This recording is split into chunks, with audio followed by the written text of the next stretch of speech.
here. Thanks for stopping by Books and Jams. I'm so excited today because I am going to be doing another round of 5-star predictions. Earlier this year, I've done 2 rounds of 5-star predictions. The first ones I did with books on my Kindle, and I did that with Sarah from Sarah's Nightstand and Lindsay from Lindsay's Little Library. And I worked with them in their book list Thursday, and we chose 5 Kindle books that we thought would be 5-star reads, and then I did a follow-up. And then in April, I predicted 5 more books would be 5-star reads, and just recently did a follow-up of all of those 5 books. So I really like taking a look at my shelves and guessing which books I think might be 5 stars. So I have picked out 5 more books. I don't have a category for these, and I don't know quite as much about them as I did with my last round of 5-star predictions, which ended up being out of the park hit for me. 4 of the 5 I actually gave 5 stars to. So I am not sure if I'm going to have such great results this time around, but I'm really excited about these books, and from the buzz that they've received and little bits and pieces that I've heard here and there, I'm really hoping that they're going to be 5 stars. I tried to not grab all historical fiction, but I think as I'm looking at them, they all have an element of historical in them, so we'll see. We know historical fiction is a sweet spot for me, right? So it is what it is. The first one I'm going to guess is 5 stars. It's called Where the Lost Wander by Amy Harmon. This is an author I have not read before, so I have no background knowledge of her writing style, if it's going to be something that connects with me or not.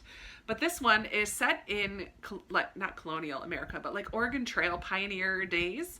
It has like Oregon Trail vibes about it, and I really don't need to know more than that. I've never read a book that I can think of other than Christian fiction back in the day, which I don't really remember much about them, but I know that I've read kind of like pioneer type books, like the Jeanette Oak books that I used to read when I was much younger. All have that kind of pioneer vibe, and I love them. So I have a good feeling about this one. So this one takes place in 1853 on the Overland Trail. Naomi May never expected to be widowed at 20. Eager to leave her grief behind, she sets off with her family for a life out west. On the trail, she forms an instant connection with John Lowry, a half-Pawnee man straddling 2 worlds and a stranger in both.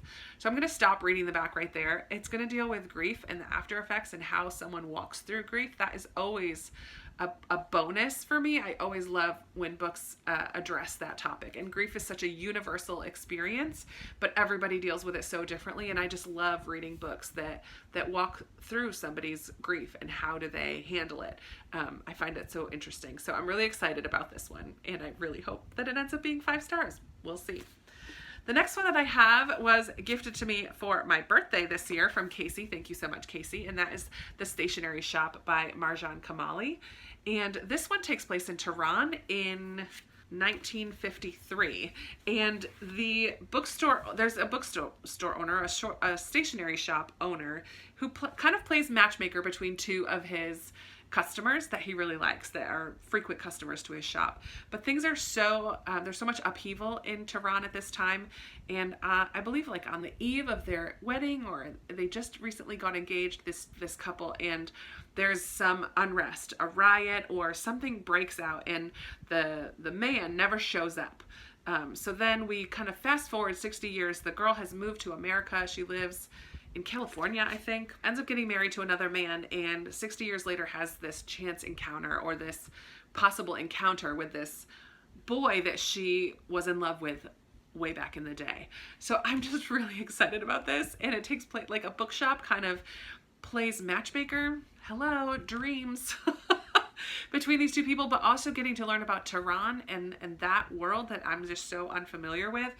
I'm really excited about this one, and I really hope that it's going to be 5 stars, and I think this cover is stunning. Stunning. The next one had a lot of buzz this year, earlier this year or end of last year, might have been last year now that I think about it, and that's City of Girls by Elizabeth Gilbert. This one was gifted to me also for my birthday this year by my friend Joy, and this one is historical fiction, takes place in America. There's a 19-year-old girl who gets kicked out of Vassar College, not sure why. Her mother sends her to live with her aunt in New York City.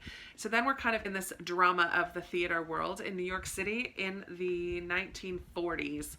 So I'm really excited about this one. I know so many people absolutely loved this one. I have never read Eat, Pray, Love, and I know that has some mixed reactions from people. I did not like Big Magic. I DNF'd it. very early on. So I'm a little hesitant about Elizabeth Gilbert, but I'm also hopeful because of the storyline and because of so many people's reactions. I guess we'll have to see. I'm worried about this one, but I'm hopeful. So I'm still going to put it on my predictions list in anticipation of it being a really awesome book. We'll see.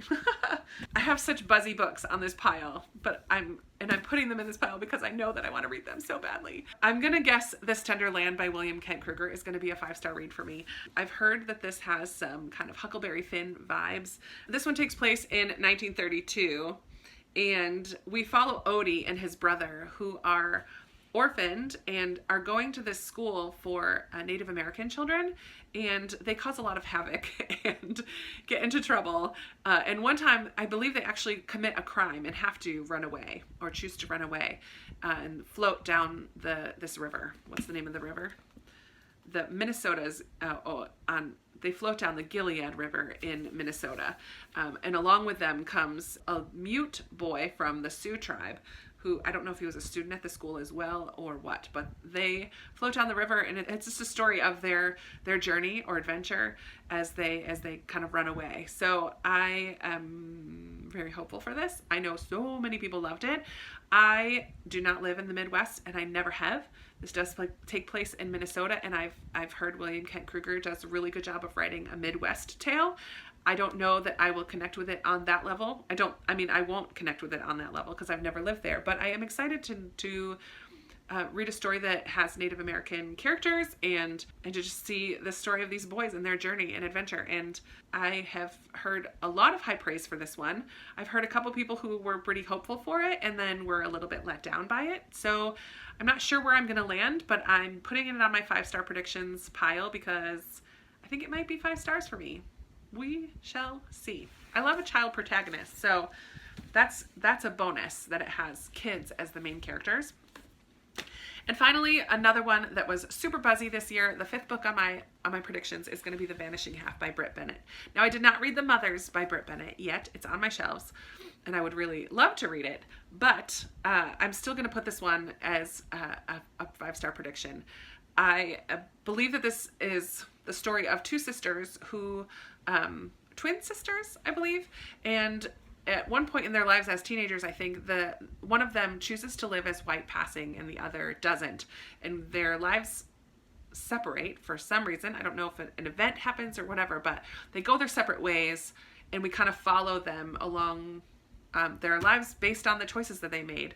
And I've just heard so much praise for this one. People have absolutely loved it. And so I'm really excited to read this and see what I think of Britt Bennett's writing and about this story. And I think it's going to be powerful and moving, and yeah, just an experience that I'm so unfamiliar with, but I think that that's important. That's why I love to read stories. So I'm hoping that this is 5 stars as well. So here we have my next round of 5-star predictions. Do you think I'm going to be right? Have you read any of these? For those of you who've been here for a long time and you know my tastes, what do you think? Did I nail it? Did I miss the mark? What do you think? Make your predictions in the comments below. And also, let's chat about anything, because you guys know I love talking with you down in the comments. Give this video a big thumbs up if you liked it, subscribe if you haven't already, and I will be talking to you in another video very soon. Bye!